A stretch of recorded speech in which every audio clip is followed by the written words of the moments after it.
My name is Linda Streepy, and this is the Trivium, the Quadrivium, and their relevance to mathematics. In the Middle Ages, there were concerns about developing an educational system that created logical, systematic thinkers. This concern didn't stem from the powerful rulers of the country. Instead, it was the church who became the developer of classical education. Priests, monks, and bishops educated mostly aristocratic children, and since the students were from wealthy families, they charged fees to do this. The children of lower income families were sent to work at an early age to supplement the household finances. They simply didn't have the money to pay for an education. Additionally, the young girls of wealthy families were rarely educated. It was believed their sole purpose was to marry and raise a family. So it was the boys of the wealthy and powerful who were sent to school. Typically, the boys sat on the floors of the classroom writing on wax-covered blocks with a stylus made of bone. After approximately 6 to 8 years, they would earn a Master of Arts degree.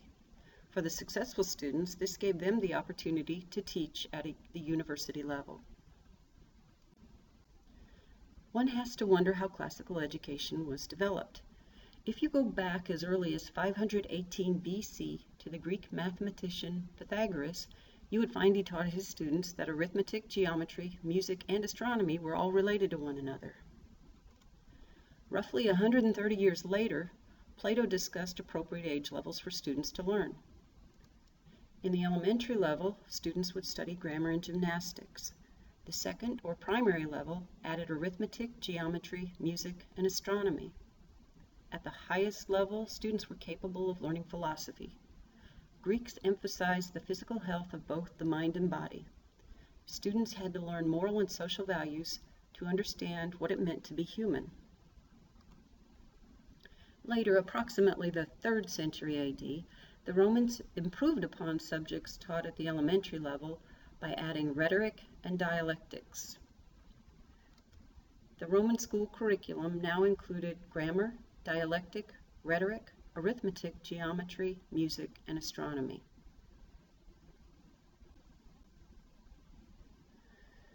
Trivium is the Latin word referring to the 3 paths of study, including grammar, dialectic, and rhetoric.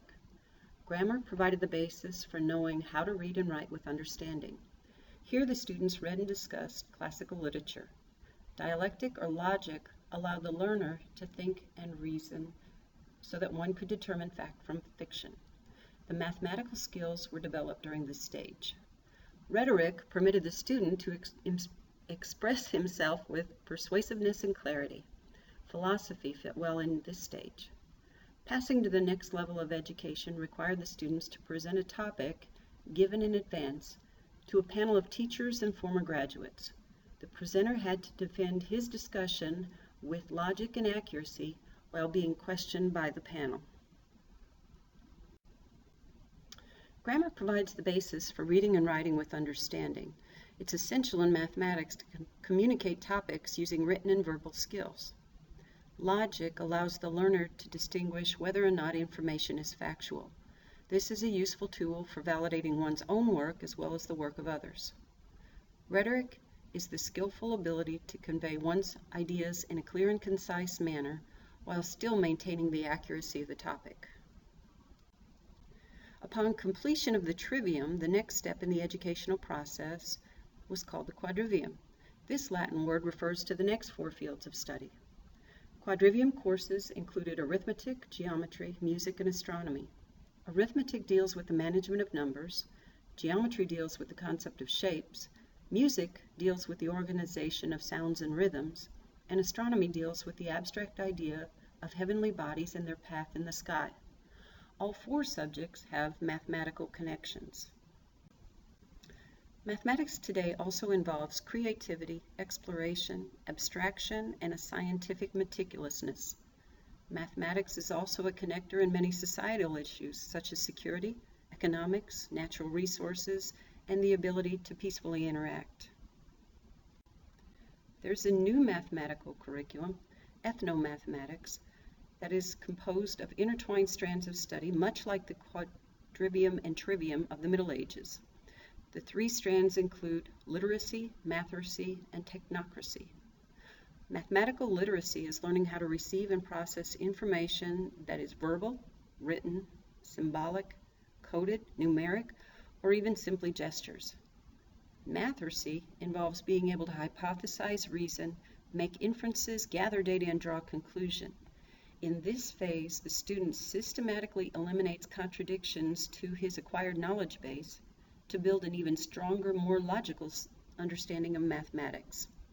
This portion of ethnomathematics is vastly different from the current math curriculum that simply requires the conditioned ability to calculate an answer. The third strand, technocracy, encompasses the development and use of technology, but also the dangers, limits, and ethical issues involved with the use of technology. Society needs to produce mathematicians who can think critically and problem solve. The mathematicians must have a sense of political ethics. Unleashing the creative and artistic abilities of our mathematicians of the future is essential to the development of all educational disciplines. This process of education mimics a curriculum developed by the Romans centuries ago. Thank you.